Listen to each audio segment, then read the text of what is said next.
If you're fortunate enough to land yourself a piece of ground to stalk on, you'd better make sure you do a decent job. The last thing a landowner with a deer problem wants is to see deer he's asked you to remove destroying his prize-winning veggies. Colin Hinckley and Dom Hultham are stalking partners, and this morning we're tiptoeing along the path leading to fields behind the farm. They've only been here a few times, and although they've seen fallow deer and a few roe, they haven't been able to get into a good enough position. They need to start making an impression.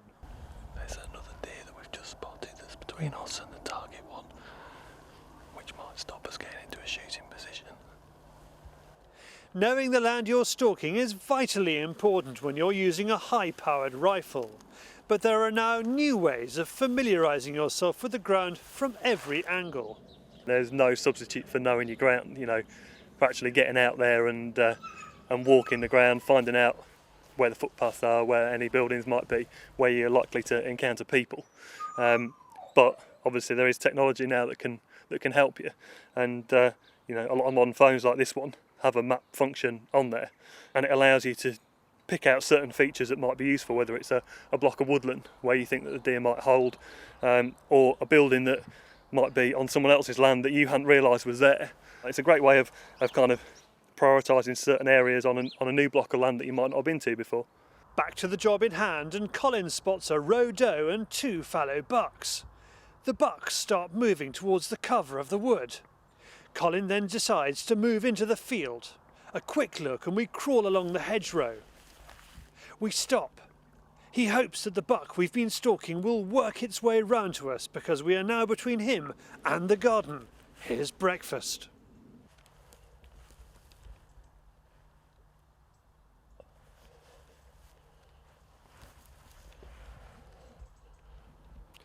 Colin shoots, and the buck drops like a stone. A fraction of a second later, the second buck appears and stops. It spotted Dom, who's 100 yards behind us. Colin takes his chance, and another accurate chest shot drops him too. The landowner is going to be a happy man. Venison with fresh vegetables is definitely on the menu. We'll just touch the eye.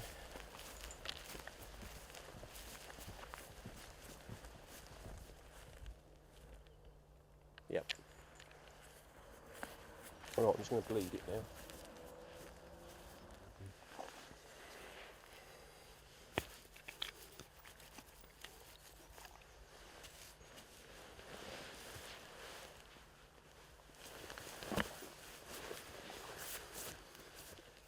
It's a tricky old spot because you've got golf course all the way around you, so you've really got to try and, we got a little wee bit higher than them, and the shot was straight down in, into that bank behind this fern. I know the bank's behind it because we walked it before and checked it during the daylight, so we knew it was a safe shot. I mean, he's only just in velvet, but he's a very, very poor head. Nice carcass, nice, nice beast, but we don't get very good heads around here, and that's a classic case of not a very good one. But that's the job done, so hopefully the farmer will be quite happy. There was a roe out here. We haven't got very many roe around here at all, but there was one out here, which is a bit of a bonus really. We'll leave them and hope that they build up in numbers and hope they don't get shot elsewhere. But 2 for the price of 1, Cole. Yeah, well, that was always handy. It's always a bonus. I didn't expect to get the other one, but he did come up over the brow, and I thought, well, we are here to do a job. It's not very sporting, but we are here to do a job. And again, at the top of there is a very big bank behind that thing, so it was another safe shot. So I thought, right, well, we are here to do a job, so let's take it and do it. So hopefully the farmer will be happy now. But I'm just get these back to the chiller, because I've only got half an hour to get these back to the chiller, get them grallocked before the carcass spoils. So I'll nip back and get the lamb rover and we'll load them up. The bucks are in great condition, but have poor heads. 2, 3.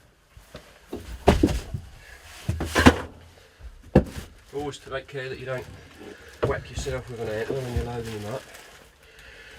There you go, job done. They're not going to gralloch them here, but take them back to their yard and specially adapted container. A great facility if you've got the space and a bit of imagination.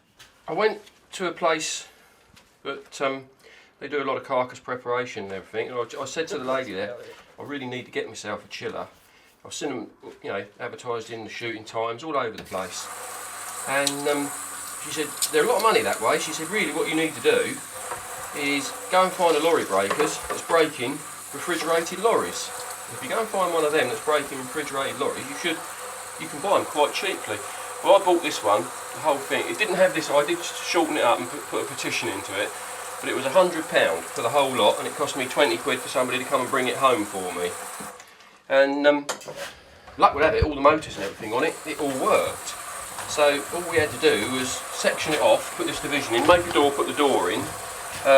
We made the A-frame, stuck all the hooks and everything on it, welded it all into place, and the job was a good one. The motors and everything worked, so it was instant refrigerator. I can get 6 or 7 deer in there, 200 or 300 rabbits when I need to, and it was the cheapest way of doing it that I could find, really.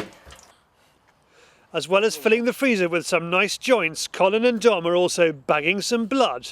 They have 2 young hounds that need training. Colin's just got a Bavarian hound, I've just got a Slovakian pointer, and the idea is to train them up to do a bit of deer work with us.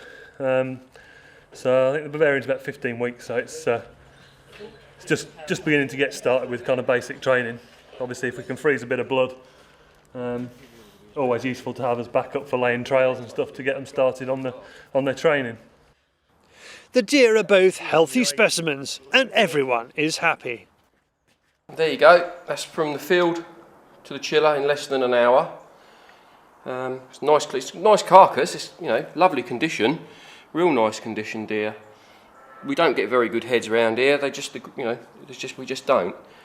But it's, you know, nice clean carcass, ready to go in the chiller. I'll obviously tag that so that we know which carcass it is, where it was shot. I'll enter the records into my record book. I'll check through the gralloch in a minute and make sure that everything says it should be and that there's no signs of disease or anything wrong with it. But pretty much that's the job done. So we'll hang it in the chiller.